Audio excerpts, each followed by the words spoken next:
जय हिंद। हमारे भारत देश को संविधान की क्यों आवश्यकता है पड़ी? क्या बिना संविधान के देश को नहीं चलाया जा सकता था? तो बिना संविधान के भी देश को चलाया जा सकता था। लेकिन इसके पहले सबसे पहले आप संविधान को समझिए कि एक्चुअल में संविधान होता क्या है। देखिए, संविधान किसी देश का एक लिखित लिखित एक किताब होती है, बहुत बड़ी किताब होती है, जिसमें यह बताया जाता है कि उस देश के राष्ट्रपति किस तरीके से चुने जाएंगे, प्रधानमंत्री किस तरीके से चुने जाएंगे, जज किस तरीके से काम करेंगे, वकील किस तरीके से काम करेंगे। तो सारा ये किस तरीके से काम होगा, तो ये सारी चीज किसमें दिया जाता है? तो संविधान में दिया जाता है। लेकिन अब आपके मन में एक प्रश्न आएगा, यदि संविधान ना हो तो कोई एक बेहतर व्यक्ति हो जो देश पे शासन करे, तो क्या वो देश को बेहतर ढंग से नहीं चला जा सकता है? चला सकता है, एकदम से देश को बेहतर चला सकता है। लेकिन एक बात समझिए कि हर एक व्यक्ति का भगवान के घर से टिकट कट करके आया, मतलब सीमित डाटा है, सीमित टाइम है किसी के पास। तो वो जो नायक व्यक्ति था, जो अच्छा व्यक्ति था, उसको भी लेने के लिए यमराज आएंगे, और जब ये चले जाएंगे तो पूरा मामला एकदम से गड़बड़ हो जाएगा। तो इसीलिए जरूरी था कि किसी भी देश में संविधान को लागू कर। देखिए, 15 अगस्त 1947 को हमारा देश आजाद हो गया था। तो उसमें हम लोगों के यहाँ नेता भी आजाद हो गए थे, जनता भी आजाद हो गई थी, राजा भी आजाद हो गए थे, प्रजा भी आजाद हो गई थी, सारे लोग आजाद हो गए, सारे लोग आजाद हो गए थे। लेकिन कौन किस पे शासन करेगा, कौन बताएगा कि भैया इस तरीके से काम करना है, इस तरीके से काम करना है, मुख्यमंत्री कौन है, किस तरीके से, उसकी क्या योग्यता है, प्रधानमंत्री की क्या योग्यता होनी चाहिए, ये सारी चीजें कहां से आती?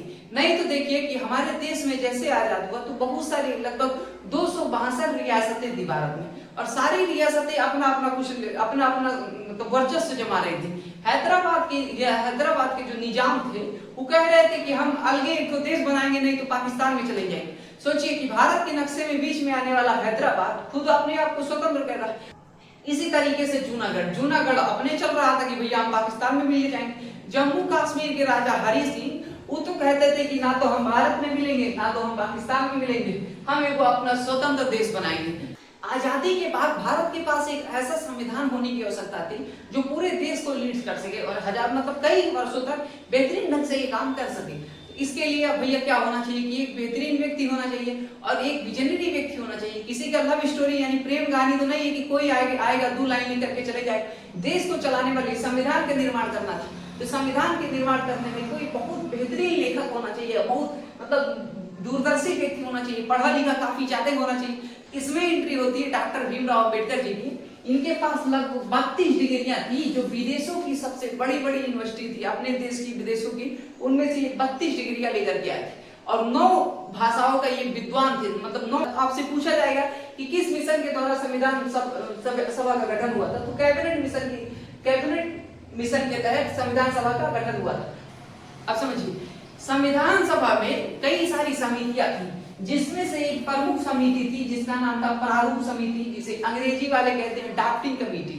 अब ये ड्राफ्टिंग कमेटी का मतलब समझिए क्या होता है कि आपको बहुत बड़ा एक बिल्डिंग बनाना, 10-15 तल्ला का मंजिल का एक बिल्डिंग बनवाना, तो उसके पहले क्या करेंगे? आप सबसे पहले इंजीनियर के पास जाएंगे, उससे बताएंगे कि हमको बहुत बड़ा एक बिल्डिंग बनाना है, आप उसका स्ट्रक्चर बना करके दीजिए कि किस तरीके से, कहाँ गेस्ट रूम रहेगा, कहीं कहाँ बाथरूम रहेगा, सारी चीजें। तो इंजीनियर का काम करने वाले थे डॉक्टर B.R. अम्बेडकर। और इसमें कौन सी समिति? तो प्रारूप समिति के अनुसार।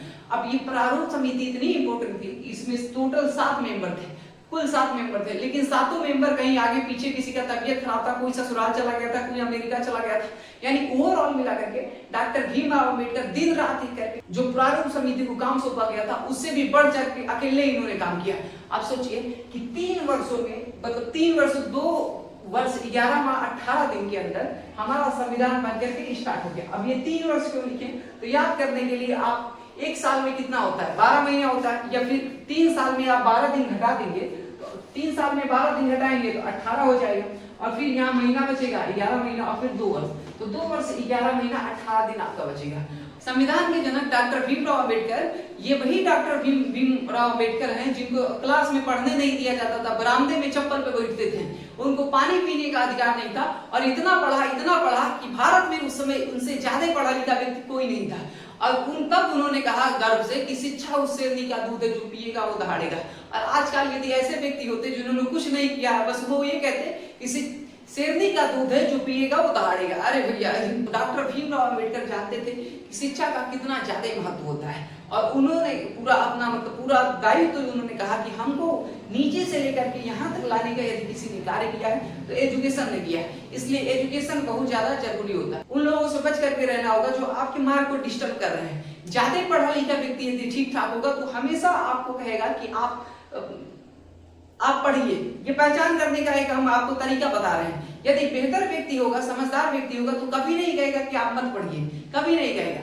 लेकिन यदि ज्यादा मतलब उल्टा पुल्टा आदमी होगा, उल्टांग आदमी होगा, बस एक ही चीज कहेगा कि पढ़ लिख करके कोई राजा बना है। आई होप आप लोगों को ये चीजें समझ में आए होंगे। अब नेक्स्ट दिन से हम पर डे एक आर्टिकल समझाएंगे, मतलब हर दिन हम लोग एक आर्टिकल पर डे समझेंगे। 30 दिन में हम लोग 30 आर्टिकल समझ लेंगे, और आने वाले 90 या 100 दिन में हम लोग आधे से ज्यादा संविधान को कवर कर चुके होंगे। तो मिलते हैं नेक्स्ट वीडियो में, तब तक के लिए जय हिंद।